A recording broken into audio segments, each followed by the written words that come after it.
Hi, Dr. Ochsner here with our little baby Luke. Today we're going to be talking about a very important concept with the nervous system in kids that can many times uncover reasons why kids might chronically suffer from things like asthma, allergies, colic, reflux, ear infections, and things of that nature. So to understand that, I wanted to make sure you understood the nervous system. You see, your nervous system, the baby's nervous system, the child's, is what adapts it to its environment. So when your nervous system is working properly, you're going to adapt properly to whatever's coming at it, whether that was a germ, stress, whatever it might be.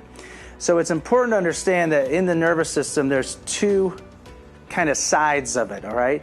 And I'm going to use an example, an analogy called the gas pedal and the brake pedal. So part of the nervous system that's your sympathetic side of your nervous system, that's like the gas pedal. So if you put your foot on the gas and floor it, everything goes up. So that increases things, right? Like your heart rate, breathing rate, things of that nature.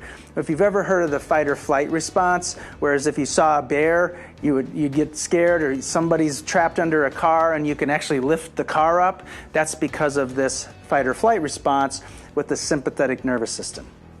Well, on the opposite side of that is the parasympathetic nervous system.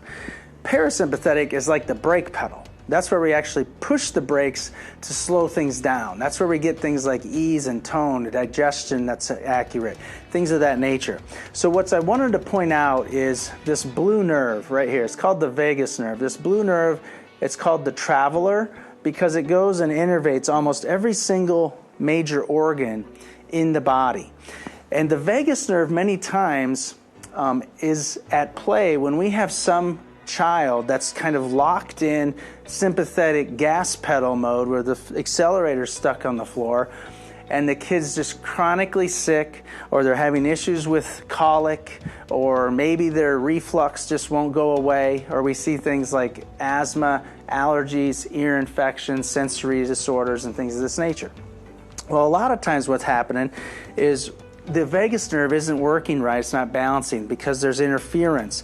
A lot of times at the top of the neck, because that's where the vagus nerve comes from, the supply, and it exits through that upper cervical spine. So with little children and even older kids, we're very, very interested in both this part of the spine, the upper neck, and then down below in the sacral plexus down here, because in this area there's a lot of parasympathetic innervation as well. So it's important then to get and make any corrections or adjustments to those areas to restore that balance so that now we're not locked on accelerator to the floor and the body can actually function, heal, and adapt to its environment. So your child, if they're suffering from some of these things, might be stuck in this fight-flight response, sympathetic override, and they just need to get some brakes pumped in their system. So something to understand. We wanted to make sure that we brought that to you today. So if you have or know of any kids that might be suffering from things like that, that they could watch this video. So feel free to forward it on. Thanks for watching.